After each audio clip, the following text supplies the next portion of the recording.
أعوذ بالله من الشيطان الرجيم بسم الله الرحمن الرحيم الحمد لله رب العالمين والصلاة والسلام على سيدنا محمد أشرف المرسلين وعلى آله وصحبه أجمعين.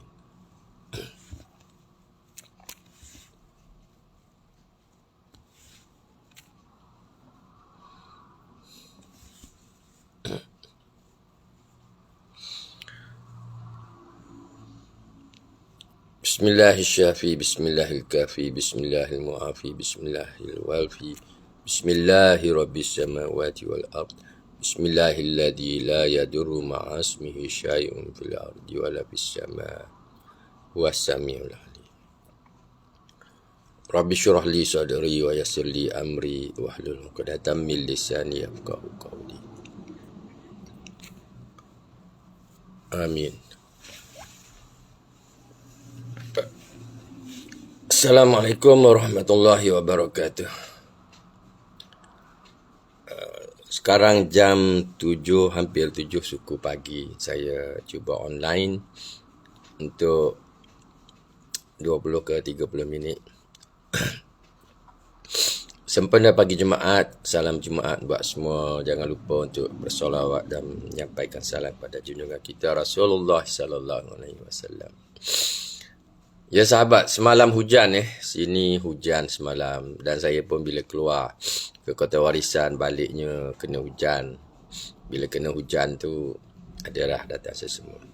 So dalam homeopati pun kita ada beberapa remedi yang boleh digunakan kalau kena hujan. Kalau nak cepat sikit boleh ambil remedi yang bersesuaian daripada alopati.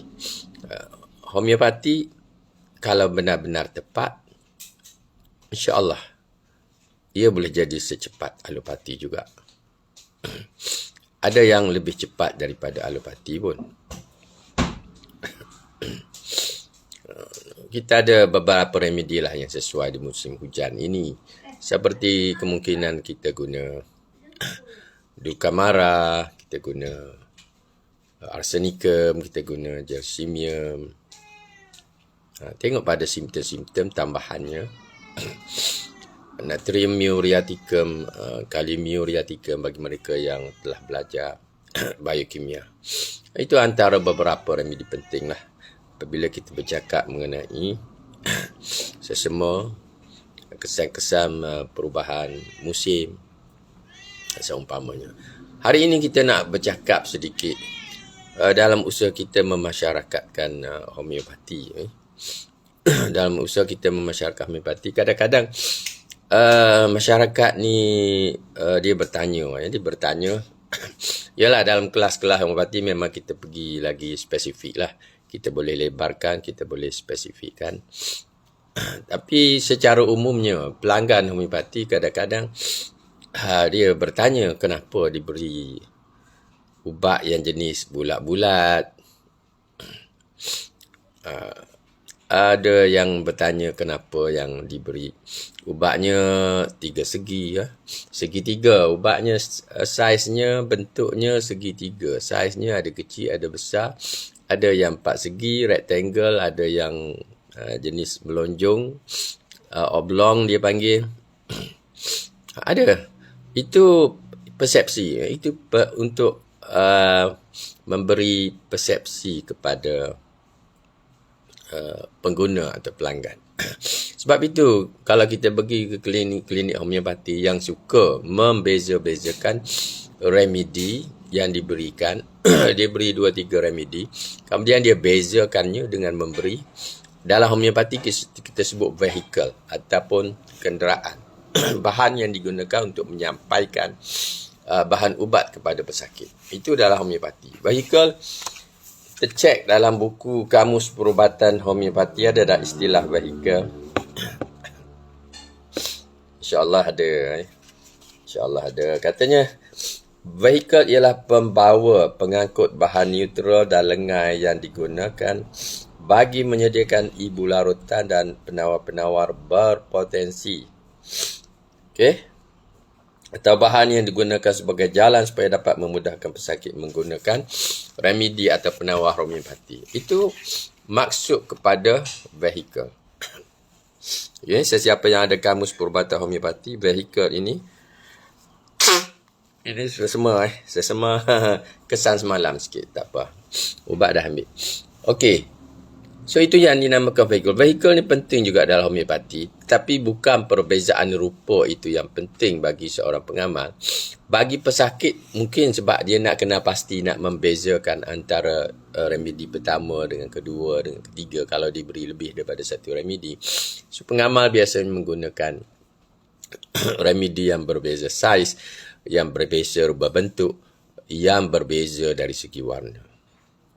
Ada sesetengah pengamal, kita pergi, dia akan beri katakan 3 jenis remedi dan kemungkinan ketiga-tiga itu adalah apa yang kita kenali sebagai globules.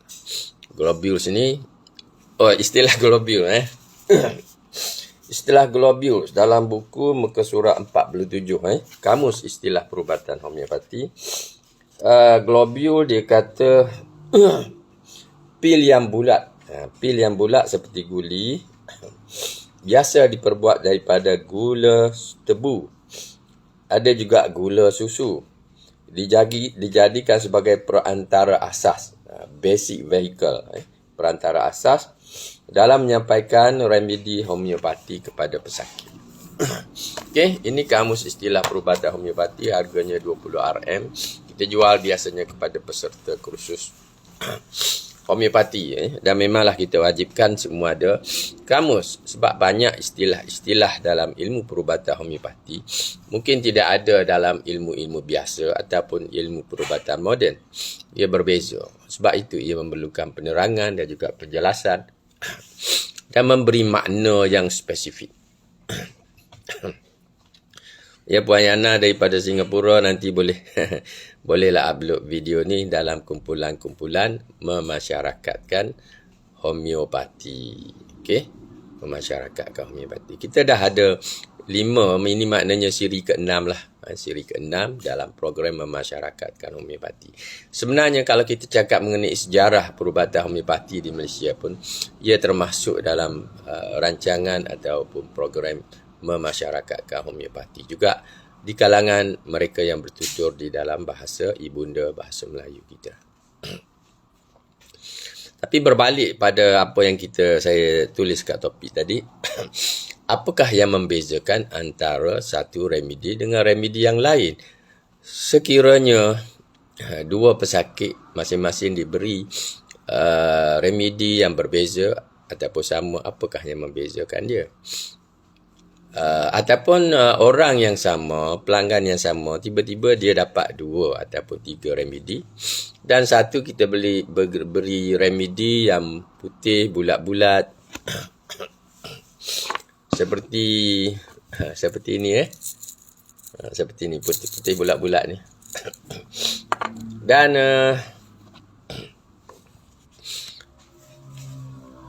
salah satunya pula mungkin diberi warna putih juga, tawar. Satu lagi kita tambah beri warna kuning dan bentuk 3 segi. Okey. Pada pesakit mungkin 3 remedi itu berbeza. Dia mungkin anggap berbeza sebab kandungannya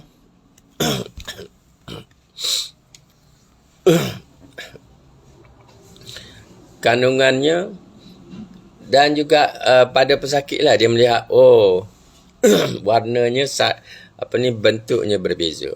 Okey. So itu pada pandangan pesakit. Sebab itu bila dia pergi kepada pengamal lain atau kepada sesiapa yang mengetahui sedikit mengenai homeopati, dia beritahu yang satu ni bulat-bulat, yang satu lagi itu diberi segitiga. Dia memberi gambaran itu. So dalam homeopati, pengamal yang lain dia tak boleh kena pasti remedi apa yang diberikan sebab saiz, warna dan rupa bentuk itu tidak mencerminkan nama remedi, tidak mencerminkan kandungan di dalamnya. Itu kita kena faham. Masyarakat kena faham, pelanggan kena faham. Mungkin rupanya berbeza pada pandangan mata kasar. Mungkin warnanya berbeza Ini macam kita sebut Fata Morgana lah. Kita nampak ada air kat depan. Bila kita sampai dekat rupanya tak ada air. Hanya silauan kesan pantulan cahaya matahari pada satu tempat. Okay. Benda yang nampak ada tapi tak ada. So dari segi warna, saiz semua itu tidak memberi gambaran yang tepat mengenai remedi apa yang ada dalam ubat berkenaan ataupun vehikel kenderaan yang membawa ubat itu. Ya, bagaimana nak membezakan globules yang ada laktos dan tidak? Umumnya yang ada laktos itu dia tawar sedikit. Okey. Dan kalau bukan laktos, ia adalah gula tebu dan biasanya gula tebu itu sangat manis lah. Tetapi manisnya terlalu halus, terlalu sedikit. Dia tidak akan memberi kesan walaupun kalau ada pun sangat minimum terhadap pesakit kencing manis. Okey. Kadang-kadang memang pesakit diabetes bertanya, kenapa ni manis-manis ni? Takut berbahaya ke? Tak ada. Tak ada. Biasanya remedi homeopati yang digunakan itu ialah remedi yang dari segi kesan sampingan pun sudah ada studi buat, maknanya dia tidak pasti insya-Allah tidak ada kesan sampingan. Juga pasti tidak memberi kesan kepada ubat yang ada di dalamnya. Maknanya ia tidaklah jenis sesuatu yang dari segi bau ke, dari segi tindakannya tidak ada. Ia bebas. Ia bebas.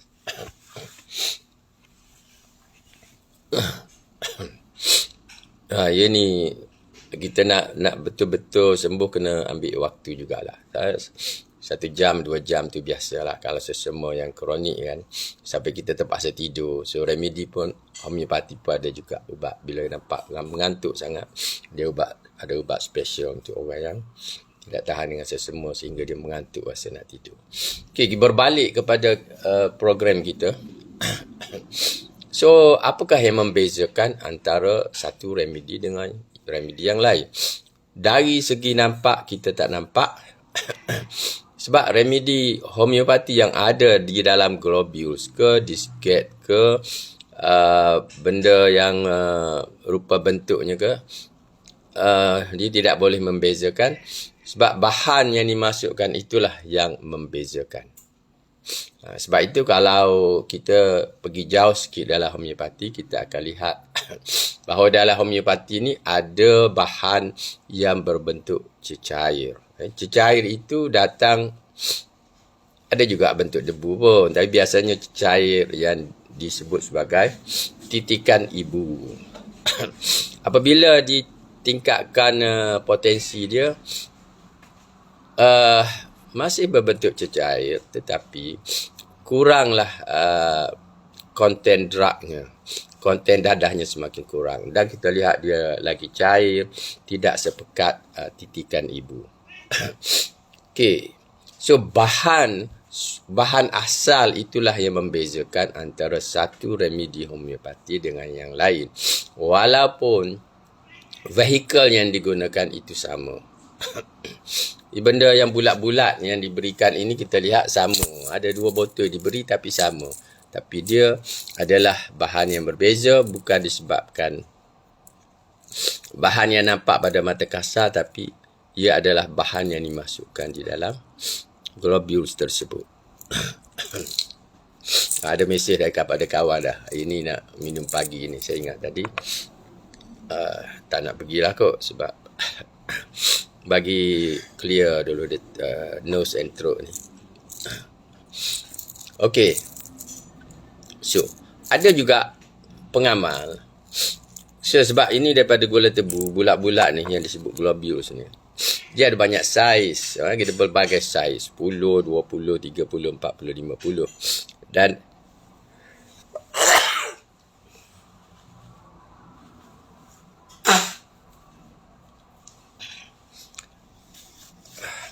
ada pengguna, saya tengok. Oh, patutlah cantik. Data ini pakai. Pengguna mungkin memberi saiz yang berbeza-beza. Ada yang 30. penggunaan remedi. Remedi boleh jadi berbeza pada saiz globul yang sama. Itu penting. Tapi ada pandangan, setengah pandangan pengamal, apabila dia hendak memberi,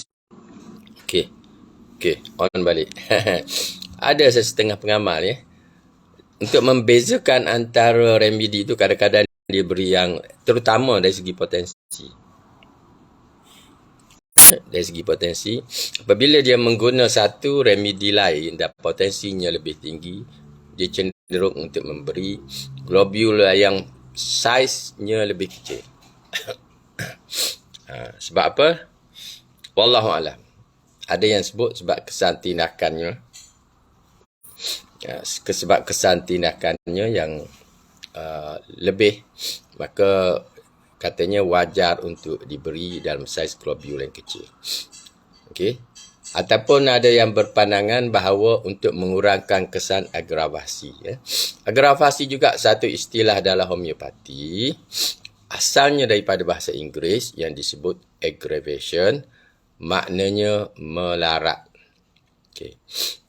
Ada pandangan pengamal, setengah pengamal mengatakan wajar diberi pada saiz globul yang lebih kecil apabila potensinya lebih tinggi, sebab kita hendak kurangkan kesan agravasi. Itu pandangan pengamal. Dalam amalan saya ada pengamal yang berpandangan begitu. Boleh jadi begitu juga. Tapi apapun, hakikatnya dia mungkin membezakan sedikit potensi, tapi tidak membezakan antara remedi. Okay, so remedi, sekali lagi kita sebut, warna remedi mungkin berbeza, tapi remedi dia boleh sama. Bentuk remedi mungkin berbeza, remedi dia mungkin sama. Minggu ni kita diberi remedi yang warna putih, bulat-bulat. Minggu depan kita diberi rupanya yang jenis laktos, tidak ada rasa manis, tapi bahan yang sama juga dimasukkan. Okay. So berbeza saiz, warna, bahannya, tetapi remedi dia mungkin sama. Tapi bahannya mungkin vehikelnya yang digunakan itu mungkin berbeza. Bahannya sama, kita ini. Remedi sama, bendanya berbeza. Dia boleh jadi juga bendanya atau vehikelnya sama, tetapi remedinya berbeza. Okey? Harap boleh faham lah. Kita nampak keliru sikit. Ini masalah penjelasan tentang istilah. Biasa juga kita sebut globul ni sebagai pil. Pilus itu pil. Kita sebut sebagai pil. Jarang kita sebut sebagai tablet. Selalunya tabletnya yang berbentuk seperti yang bahan yang diberi oleh dalam ilmu perubatan alopati lah. Yang saiznya lebih kurang begitulah. Dan dalam homeopati selalunya tablet tu kita rujuk kepada tablet yang selalu kita beri tablet yang berupa biochemic remedies yang biasanya dibuat dengan gula susu. Rupa bentuknya berbeza sedikit.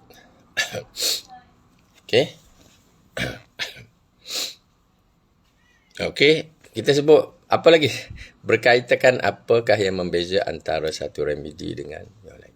So jawapannya ialah bahan ataupun sumber bahan yang dimasukkan ke dalam apa yang kita sebut vehicle tadi, itulah yang membezakan antara satu remedi dengan yang lain. Kadang-kadang kalau kita di bawah penjagaan lah, kita mungkin diberi dalam bentuk cecair. Kalau homeopati ada hospital, kita duduk di hospital, ada masanya pengamalnya akan memberi mungkin dalam bentuk liquid atau cecair. Biasa juga dalam homeopati. Tapi cecair untuk diberikan kepada pesakit luar lah.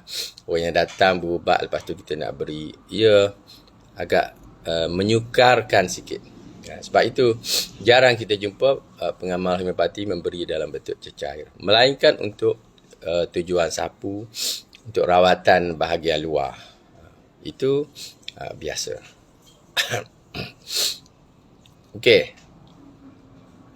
So yang biasa diberi, paling biasa ialah globule tadi, yang bulat-bulat tu. Dan yang lain pelbagai sel, pelbagai warna itu adalah vehicle semuanya, bukan ubat, vehicle. Ubatnya bahan yang dimasukkan ke dalam. Ini pun masih di luar kefahaman ataupun di luar pengertian masyarakat awam. Di luar pengertian. Sebab tidak diketahui. Melainkan, sebab itu kita dapati ada yang bertanya. Kalau dalam WhatsApp group ke, dalam komen FB ke, ada yang bertanya. Okey. Kenapa diberi bahannya yang bulat-bulat? Kenapa yang saiznya pun ni, warnanya begini? Apa yang membezakan? Membezakan ialah bahan yang dimasukkan dalam tu. Okey, siapa yang belajar lebih lanjut mengenai homeopati, dia ada penjelasan yang lebih luas, lebih lebar, lebih dalam lah bagi orang yang belajar. Untuk masyarakat awam, cukup kita mengetahui bila pengamal itu memberi bahan yang berbeza, 2-3 jenis, maknanya remedi di dalamnya adalah berbeza. Dia mungkin juga diberi salah satu daripada 3 remedi bahan yang diberikan itu disebut sebagai placebo. Maknanya pil kosong. Pil kosong kelihatan sama, tetapi tiada bahan yang dimasukkan di dalamnya. Ada tujuan juga diberikan sedemikian. Mereka yang belajar dalam homeopati, mereka memahami kenapa seseorang itu ada masanya diberi placebo.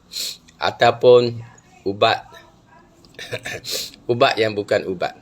Ada tujuan lain, to please the customer, maybe sebahagiannya. Ataupun untuk banyaklah sebabnya. Kita boleh bincang di masa yang lain, banyak sebabnya, tapi ada kemungkinan. So kalau 3 bahan yang diberi, 3 remedi itu, mungkin 1 remedi 1, yang kedua remedi 2, yang ketiga mungkin placebo. Rasanya mungkin manis, berbeza, mungkin juga warna lain, tetapi kontennya untuk please the patient. Itu boleh jadi. Okey, itu boleh jadi.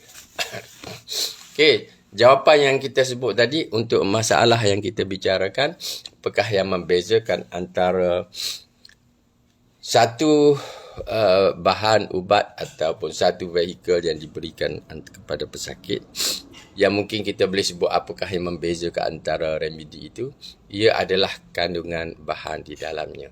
Sama ada kandungan itu berupa bahan asal dalam bentuk kita sebut mother tincture ataupun titikan ibu, ataupun yang dalam bentuk potensi, maknanya telah diperkuatkan kuasa.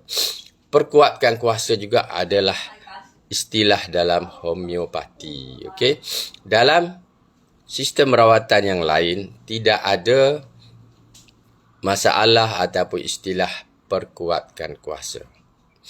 Perkuatkan kuasa hanya ada di dalam ilmu perubatan homeopati. Apakah yang dimaksudkan dengan perkuatan kuasa? Istilah asalnya dalam bahasa Inggeris ialah potentization. Boleh juga dimelayukan dengan istilah potentisasi. Bila disebut potentize, maknanya kita sebut diperkuatkan kuasa. Apabila satu-satu remedi itu diperkuatkan kuasa, maknanya remedi itu dibancuh untuk kali yang berikutnya.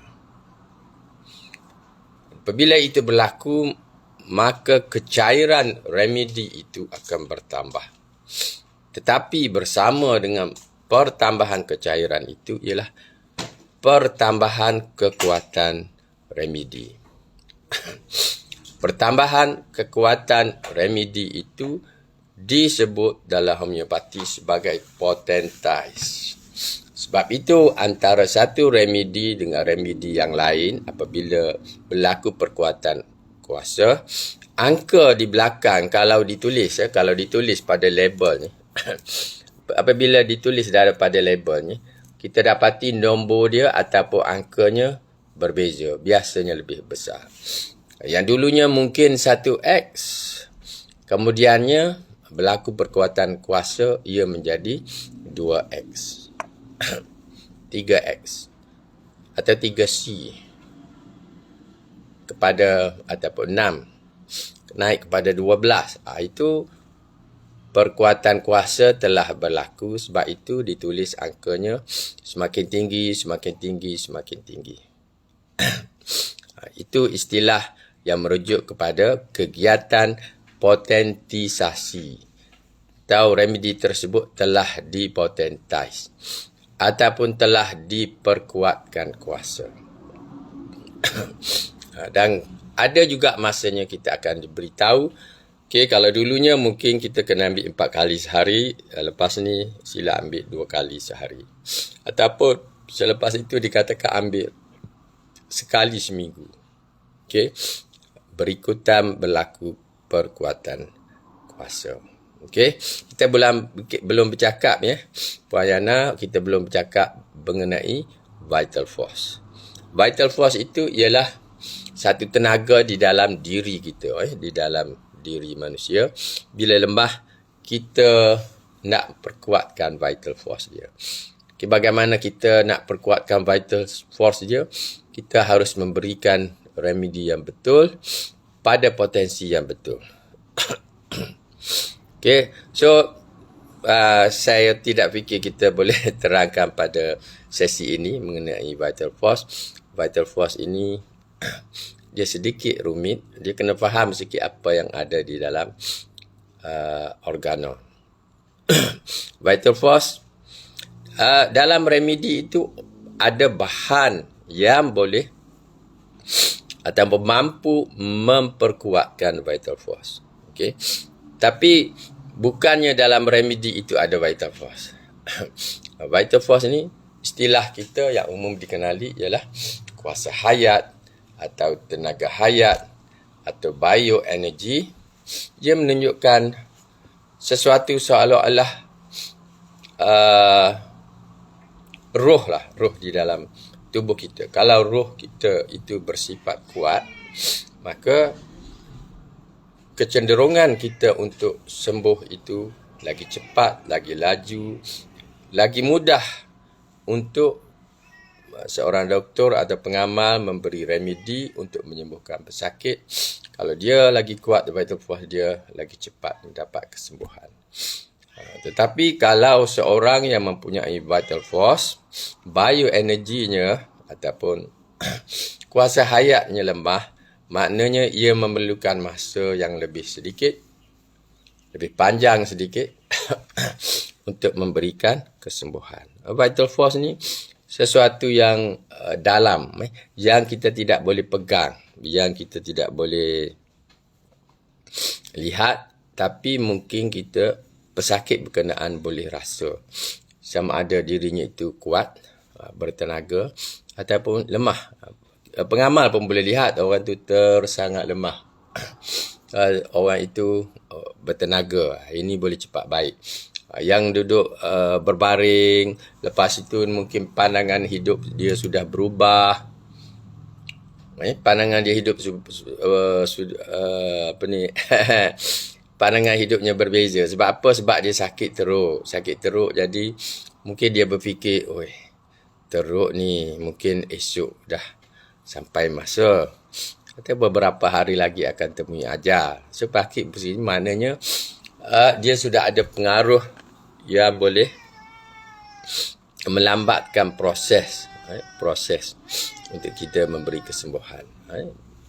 Dia sikap dia lah, bermakna remedy works and heal from the roots. Betulkan jika saya salah, jutaan terima kasih. Betul.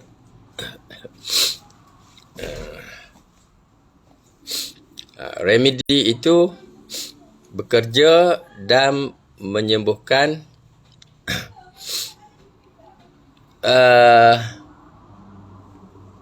melalui dari dalam, dari dalam. Kita sebut vital force itu benda yang dalaman. Okey. boleh juga kita makna from the roots, boleh jadi juga, tapi dia memperbetulkan bahan yang bukan fizikal dahulu. Okey, kita beri remedi, mungkin seseorang itu selepas itu dia kurang rasa gelisah, dia merasa lebih tenang, dia merasa lebih baik, merasa lebih segar sebelum kesan-kesan fizikalnya muncul atau menyusul. Itu yang berlaku. Okey. Berbeza sekiranya remedi itu kita lihat, kita beri remedi, macam kita beli Panadol ke painkiller ke, cepatnya dah 1 jam sudah okey. Tapi kemudian lepas 4 jam, 5 jam kita tengok kalah balik dia kata. Kita kena top up sekali lagi. Itu dia tidak melihat dari segi apa kita kata susunan. Dalam homeopati kita beri kesan dahulu kepada vital force dia. Vital force itu akan membantu ataupun dia bekerjasama dengan badan pesakit untuk memperkuatkan antibody pesakit juga, supaya kesembuhan itu berlangsung secara alami, secara natural. Okey, bolehlah sebagai satu pengenalan yang baik untuk pengguna biasa ataupun pengamal homeopati yang biasa ataupun pelanggan homeopati, klien, itulah kita boleh sebut. Okey. So secara lebih kurang itulah sudah lebih 20 tahun bising, rumah saya bising sebab ada urusan. So sampai sini saja untuk pagi ini. InsyaAllah kita jumpa lagi di lain waktu. Kita sambung balik isu-isu berkaitan dengan apa yang masyarakat nak tahu mengenai homeopati. Salam untuk semua yang sempat secara langsung pada pagi ini, dan mereka yang tonton kemudian, sampaikan salam saya. Mudah-mudahan anda semua sihat wal afiat dan juga boleh menjalani hidup ini dengan aman, boleh mendapat manfaat yang lebih banyak lagi di hari Jumaat ini. Dan jangan lupa kita sampaikan selawat dan salam kepada junjungan kita Rasulullah sallallahu alaihi wasallam. Sekali kita selawat, ganjarannya 10 kali. Allah juga berselawat ke atas junjungan kita. Dan ia memberi balasan yang berganda untuk mereka yang berselawat kepada junjungan kita Rasulullah sallallahu alaihi wasallam. Itu saya daripada saya. Salam Jumaat buat semua. Salam untuk Puan Yana di Singapura. Bolehlah upload yang ni ke yang sebelumnya ke dalam tu. Mudah-mudahan channel Dr. HBI itu memberi khidmat. Saya belum nampak lagi mereka yang masuk ataupun yang buat subscribe ke ataupun yang like ke, tak nampak. Tapi harap-harap adalah mereka menonton. Kalau menonton saja tak catat, tak like, tak apa tu, maknanya kita tidak tahulah impact dia. Okay, itu saja daripada saya. Assalamualaikum warahmatullahi taala wabarakatuh.